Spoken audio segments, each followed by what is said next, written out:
dipersembahkan oleh Ketemu lagi di Hot Room.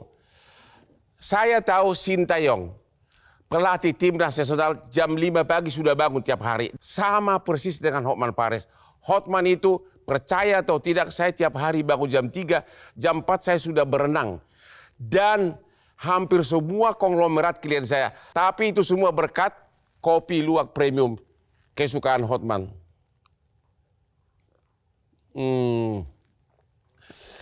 Enak banget. Jadi solusinya gimana dong Pak Ubay? Gimana baiknya solusinya? Ini ya. Gimana? Menurut gini, perlu nggak zonasi ini mesti diterapkan? Perlu nggak jalur afirmasi atau perlu nggak apa yang terbaik? Iya. Pertama, ini karena wewenang tertinggi adalah Kemendikbudristek. Ya. Maka evaluasinya harus jelas, gitu kan. Dari tahun ke tahun ya, yang saya tangkap dari Dia tidak lakukan. evaluasi itu bukan tidak dilakukan, salah identifikasi. Siapa yang salah? Kemendikbudristek. Menterinya. Ya pasti dong, gitu kan. Jadi- Identifikasinya salahnya di sini. Ya. Kenapa kecurangan ini selalu terulang? Ya. Dia bilang ini salah soal implementasi. Ya. Ini salah soal teknis di lapangan. Apa karena dia nggak cukup orang? Nah, jadi kesimpulan itu salah. Ya. Mestinya kesimpulannya adalah kenapa di seluruh daerah salah, Ya. maka ini salahnya dipicu oleh sistem yang salah. Bangkunya kurang, ya kan? Oke, sekolahnya kurang. Sekolahnya kurang. Ya, tapi kan uang harus dari APBN. Bagaimana coba? Lah ya 665 triliun, masa nggak bisa? Tapi kan tadi Ibu bilang hanya kurang dari 100 triliun dikasih ke kementerian ya. Ya. Yang lainnya disebarkan ke seluruh daerah. Yang berhak mengalokasikan 600 triliun kasih ke kementerian aja siapa yang berhak, Bu? Ya tentu harus ada dari macam-macam ya, dari baik itu dari DPR RI sendiri, kemudian Harus APBN kan? berdasarkan kebutuhan-kebutuhan gitu. Jadi Ya. anggaran itu kan mereka yang mengajukan. Ya. Nah, jadi selama ini mungkin tidak ada kekuatan negosiasi untuk bisa menambah apa yang harusnya diterima oleh Kemendikbud. Ya. Dan juga harus ada kejelasan pada pemerintah daerah yang sudah begitu banyak ditransferkan uang 52 tapi tidak melaksanakan. Yang tidak punya nyali minta, menterinya lemah atau DPR-nya lemah? Dari menteri dulu mengajukan, Bang. Ya. Jadi aturan mainnya memang dari Kemendikbudnya atau dari kementeriannya yang mengajukan, kemudian dari DPR baru menyetujui itu untuk kemudian diajukan, kan seperti itu. Ya. Nah, kalau misalnya ini sudah ada aturannya di 52% ditransfer ke daerah, nah tentu harus ada pengawasan yang betul-betul supaya uang tersebut memang betul terserap untuk dana pendidikan. Kalau sekarang ini kemarin data yang kami Yang berhak terima mengawasi siapa tuh? mengawasi. Uang ke daerah itu yang tidak dipakai untuk sesuatu, yang berhak itu mengawasi siapa? Ya, dari Kemendikbud kalau kami memang fungsi pengawasan secara keseluruhan. Bagaimana mungkin menteri mengawasi gubernur atau bupati?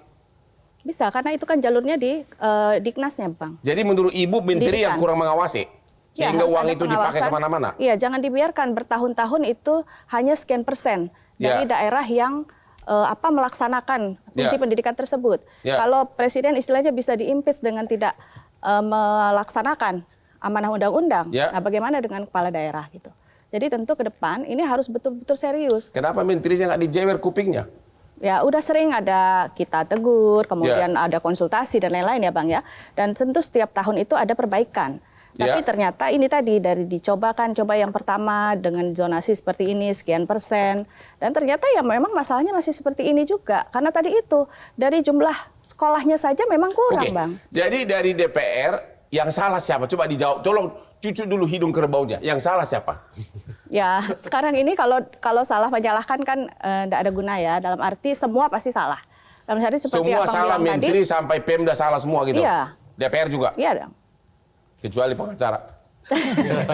Jadi Bang, Gimana, Pak Ubay? Soal 664 triliun, Ya. ya kan? Kenapa? Palunya itu kan ada di DPR.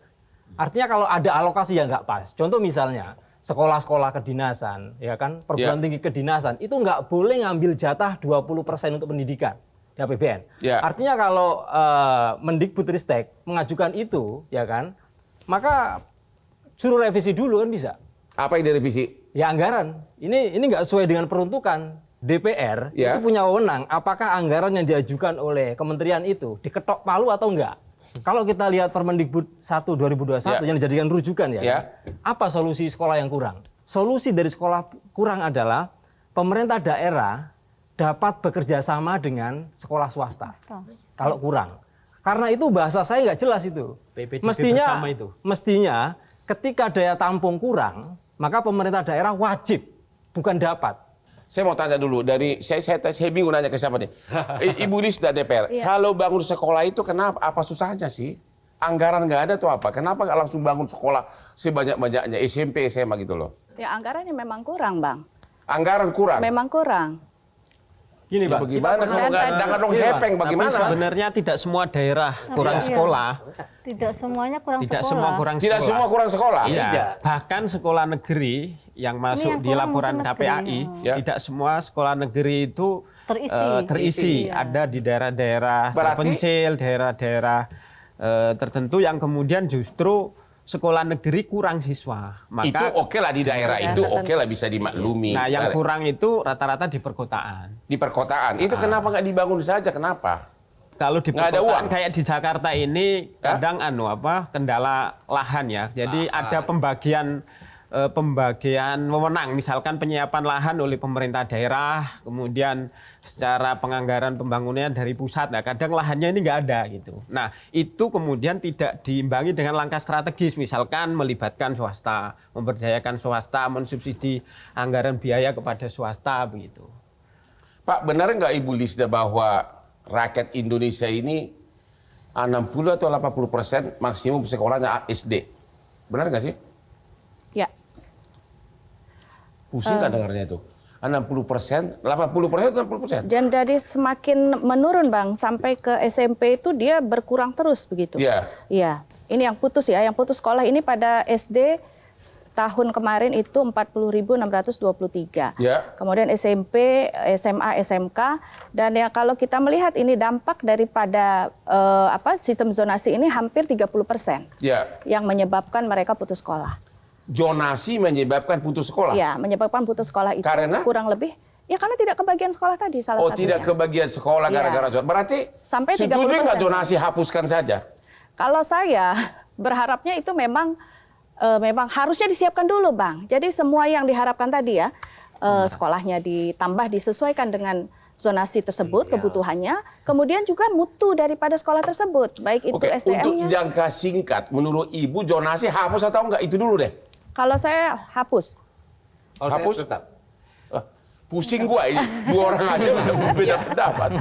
Iya, karena masalahnya tadi Pak Subay juga saya berbeda. Bukan di sana, Bukan Pak. masalah Kan regulasi problemnya Permendikbudnya berbeda, yang iya. salah. Ya udah, gini deh, kita istirahat dulu, ketemu lagi di hot room. Itu loh udah ya.